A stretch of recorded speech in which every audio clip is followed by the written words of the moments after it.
folks, this is Brian Rowe with the B&B Realty Group, Keller Williams Elite, Dallas Park Cities. Uh, we've got a couple of contests going on. If you jump up over to the contest tab, you'll see what they are. One of the really nice contests right now is the Sensei Grasshopper contest. And if you haven't heard of Sensei Grasshopper, this is a group. And the whole point of the group is people coming together to ask questions as well as to answer questions. So it's a great group if you need any assistance figuring something out, or if you have some expertise in some sort of field, then you may be able to help. This is my entry to the Sensei Grasshopper contest, and my entry comes from a question that I got from Simone, and he asked me how he needs some assistance figuring out how to format photos here on Active Rain.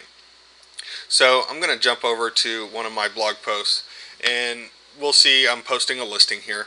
And I just uploaded this photo, and I'm not going to go into uploading photos because we all know how to do that right. But it appears that a lot of people don't know how to format them. So that's what this video will hopefully help you figure out what to do. So when you first upload a photo, this is how it's going to look. And so we need to get this looking good. So the first thing we're going to do is we're going to click on that photo. We're going to come up here and click on the photo button, and you'll see a couple things pop up. And here on the General tab, you have the image description and the image title. Most people leave these blank, and that's a huge no-no for SEO. So you really need to tell Google what this photo is about, because Google can't see photos. All they know is what's in the image description and the title. So I almost always put in the same thing as my title for the article. So I've already copied that, so I'm just going to paste it here. I'm just going to paste it there. And so it's as easy as that. Now Google will know what your photo is about. Nothing else to do on this tab, so we're going to jump over to the Appearance tab. This is where the magic happens. This is where all of your formatting goes to.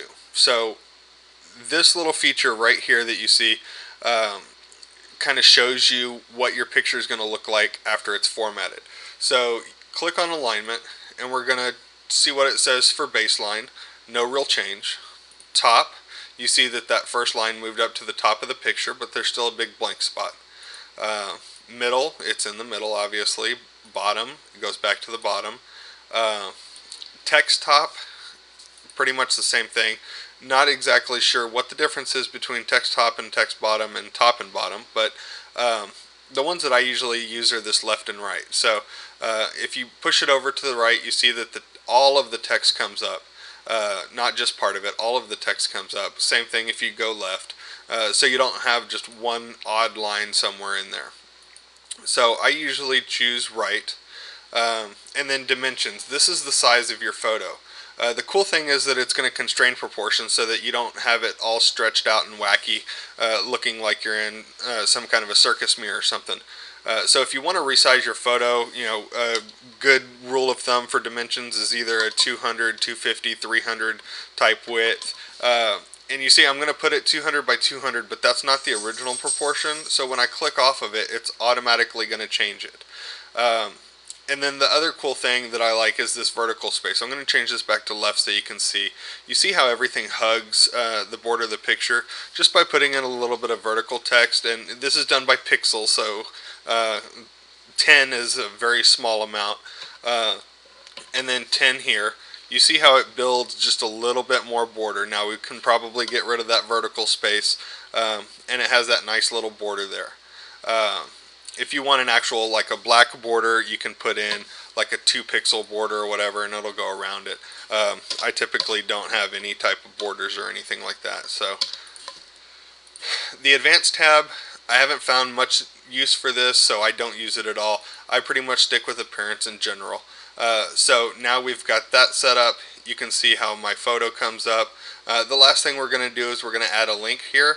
And so by adding this link, when somebody clicks on your photo, they'll actually go to wherever you direct them.